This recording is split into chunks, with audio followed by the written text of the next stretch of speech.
The moment I saw her face when I played that recording, that's when 15 years of marriage ended. It wasn't the anger, it wasn't the tears. It was the sheer, unadulterated fear. Welcome to Cheating Story Exposed.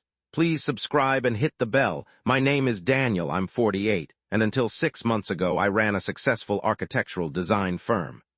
Now, I'm fighting tooth and nail to keep it from being swallowed whole, all because the woman I thought I knew drained my business dry for a getaway condo with her.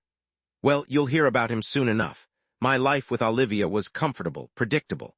We had built a good life together. 2 kids, a nice house in the suburbs, the whole 9 yards. My business, Design Dynamics, was my other baby.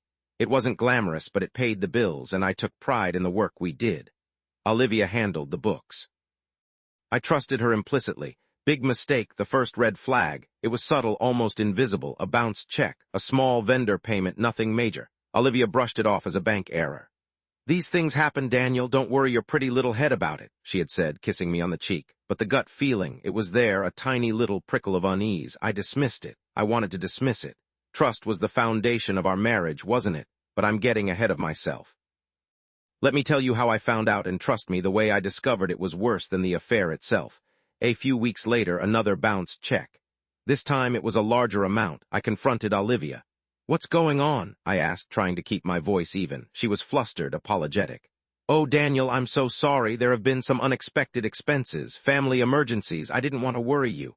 "Family emergencies," I pressed. "What kind of emergencies?" She mumbled something about her sister needing help with medical bills. It sounded rehearsed. I wanted to believe her, but the prickle of unease had grown into a full-blown itch. Then came the moment of confirmation. I was working late, catching up on some design revisions.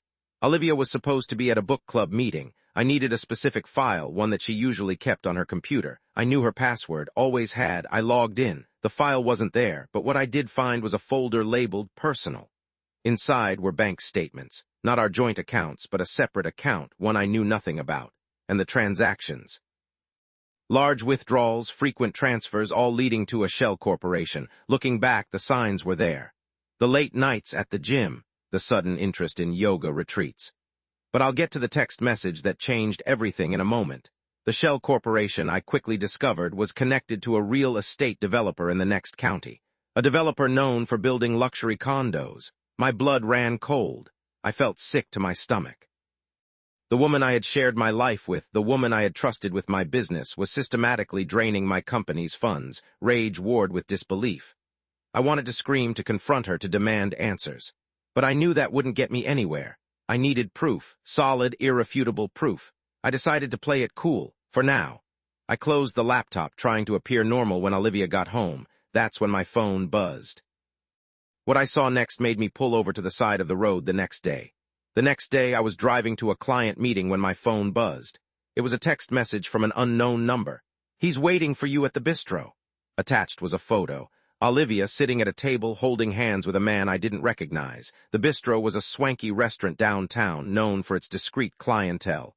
The realization hit me like a punch to the gut. It wasn't just the money. It was the betrayal. The sheer, audacious betrayal. I didn't go to the client meeting. I pulled over to the side of the road, my hands shaking. I needed to know more. I spent the rest of the day researching private investigators.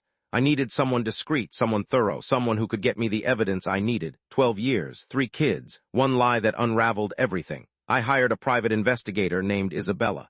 She was sharp, professional, and didn't mince words. I explained the situation, showed her the bank statements, the text message, the photo. She listened intently, her eyes narrowed. "I can help you, Mr. Sterling," she said. "But it won't be cheap, and it might not be pretty." The investigation began. Isabella started by tracking Olivia's movements. She followed her to the gym, to the grocery store, to her book club meetings. She also dug into the shell corporation, tracing the money trail. The phone records revealed a pattern of frequent calls and texts to the same unknown number.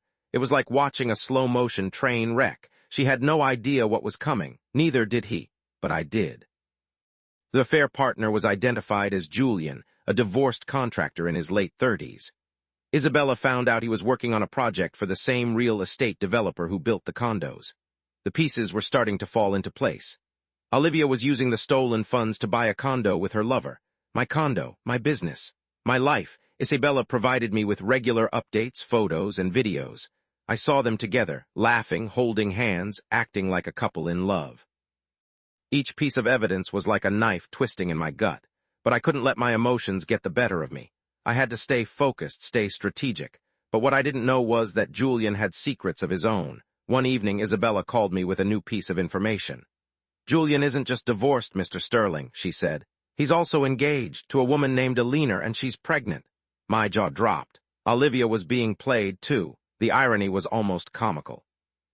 But it didn't lessen the sting of betrayal. It just added another layer of complexity to the situation. I knew I had to confront Olivia, but I wanted to do it on my terms in a way that would expose her lies and protect my business. The final piece of the puzzle came in the form of a recorded phone call. Isabella had managed to bug Olivia's phone. In the recording, Olivia and Julian were discussing the condo. "It's perfect, darling," Olivia said. "It'll be our little getaway. Daniel will never suspect a thing." That was it. I had everything I needed. I had the bank statements, the photos, the phone records, the recorded phone call. I had a solid case for fraud, embezzlement, and divorce. It was time to confront Olivia. I knew that Alina deserved to know the truth too. But how could I tell her without causing even more pain? I decided to confront Olivia at our anniversary dinner. We had reservations at a fancy restaurant, the same restaurant where we had celebrated our first date. It was poetic in a twisted sort of way. I arrived at the restaurant early and spoke to the manager. I explained the situation and asked for his help. He was sympathetic and agreed to play along. When Olivia arrived, I greeted her with a forced smile. "Happy anniversary, darling," I said, handing her a bouquet of roses. The dinner started awkwardly. Olivia was nervous, fidgety. She kept checking her phone. I knew she was expecting a text from Julian. I played along, making small talk, pretending everything was normal. The lies just rolled off her tongue. 15 years, I had to stop her. Finally, I couldn't take it anymore. "Olivia," I said, my voice cold and steady. "We need to talk." Her eyes widened. "About what, Daniel?" "About the money," I said. "About the condo, about Julian." Her face paled. She started to deny everything, but I cut her off. "Don't bother, Olivia. I know everything."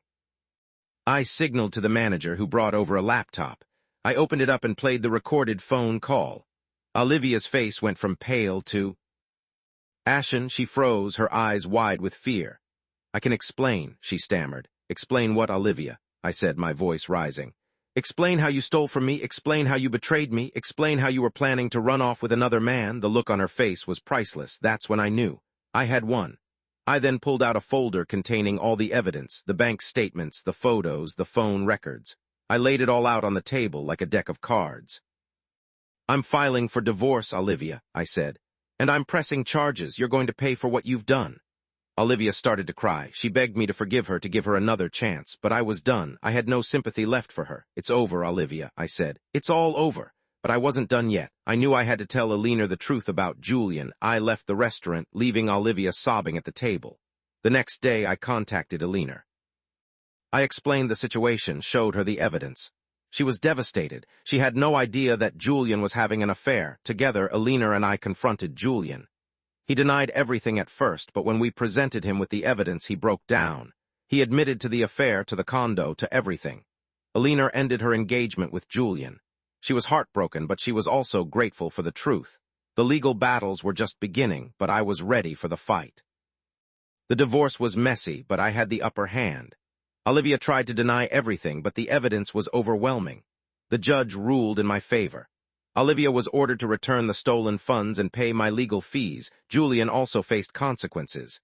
He lost his job and was ostracized by his friends and family.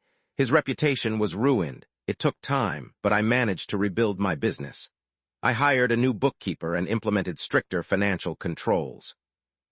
I learned a valuable lesson about trust and the importance of due diligence. My kids were hurt and confused, but they stood by me. That meant everything. The experience changed me. I became more cautious, more guarded. But I also became stronger, more resilient. I eventually started dating again. It was difficult at first, but I learned to trust again, to open my heart to someone new. Looking back, I realized that Olivia's betrayal was a blessing in disguise. It forced me to reevaluate my life and make some necessary changes.